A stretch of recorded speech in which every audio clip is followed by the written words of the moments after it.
For this video mga kapersa, kusinero naman tayo ngayon, okay? Magluto tayo ngayon ng bunga ng malunggay. Ito kapersa, yan, kunin natin. Siyempre ang iba dito kapersa ay nakat na ng ating kapersang Jojo. Ito na, yan, nakaready na ito kapersa. So, lutuin na natin mga kapersa. Dagdag lang kulang kay siyempre nakaready na ating 5 kilos na isda. Ayan ha, nakangsaing ang ating bigas, nakasaing na yan. So lagyan na natin ng mantika, okay?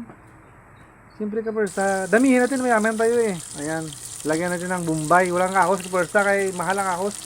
Okay? Ayan kapersa, kung mayaman kayo, bili kayo ng ahos.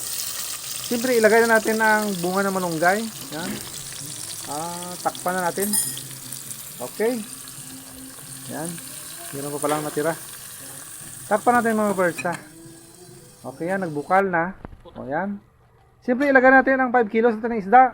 Sana yung kapersa, Jojo, sana yun. Ito na, ibubuhos na niya. Okay. Ang bigat ito kapersa. 5 kilos yan.